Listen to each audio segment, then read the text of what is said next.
bicara soal uang, biasanya yang terlintas itu adalah gaji besar, kerja keras, atau bisnis yang sukses. Tetapi di buku Think and Grow Rich, Napoleon Hill justru memulai dari sesuatu yang berbeda, yaitu pola pikir. Benar banget, buku ini bukan sekedar buku manajemen keuangan yang membahas tentang cara mengatur cash flow dan juga investasi saham, tetapi lebih kepada fondasi mental yang menentukan apakah seseorang bisa mengelola dan juga menciptakan kekayaan. Dan menurut kami, disitulah letak menariknya, karena banyak orang ingin kaya, tetapi belum siap secara mental untuk mengelola uang secara besar. Hill mengatakan bahwa langkah pertama menuju kekayaan adalah hasrat atau desire yang spesifik dan jelas. Ini penting banget dalam konteks keuangan. Banyak orang yang pengen punya banyak uang, tapi tidak pernah menentukan angka. Tidak ada target tabungan dan juga tidak ada rencana untuk investasi. Misalnya kalau kita mahasiswa, apakah kita punya target dana darurat, target tabungan, target modal usaha?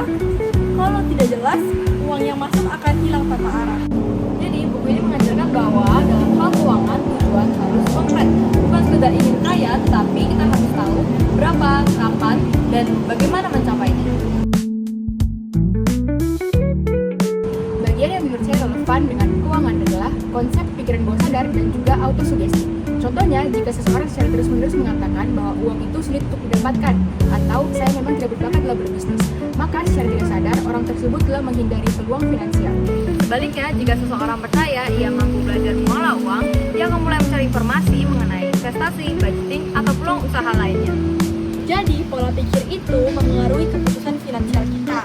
Apakah kita konsumtif, takut investasi, atau bahkan berani mengembangkan aset. Konsep mastermind juga sangat relevan dalam dunia keuangan. Karena dalam peluang kekayaan, jaringan itu penting. Banyak peluang bisnis dan juga investasi yang muncul dari relasi. Benar sekali, kalau kita berada di lingkungan yang sadar akan finansial, kita akan lebih rajin menabung, membuka bisnis bersama, dan bahkan berinvestasi bersama. Tapi kalau lingkungan kita konsumtif dan boros, sulit untuk membangun kebiasaan finansial yang sehat. Dalam realitas keuangan, hasil itu tidak ada yang instan. Menabung itu butuh waktu, investasi butuh kesabaran, dan juga bisnis perlu proses. Dan disinilah konsep persisten berperan. Hill menekankan bahwa kegagalan bukanlah akhir, tetapi bagian dari proses.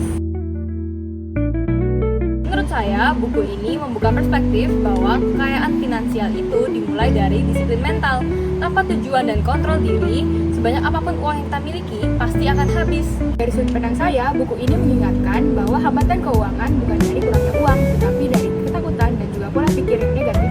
Kalau saya sendiri melihatnya sebagai pengingat yang dimana ketika kita ingin membangun kekayaan, kita harus melihatnya dari kombinasi antara mindset dan tindakan nyata seperti budgeting, menabung, investasi, dan bahkan menambah skill. Kami bertiga sepakat bahwa buku Think and Grow Rich ini merupakan buku tentang mindset yang dimana sebelum seseorang benar-benar mengelola uang, seseorang harus mempunyai mindset dulu agar dapat mengelola uang secara baik.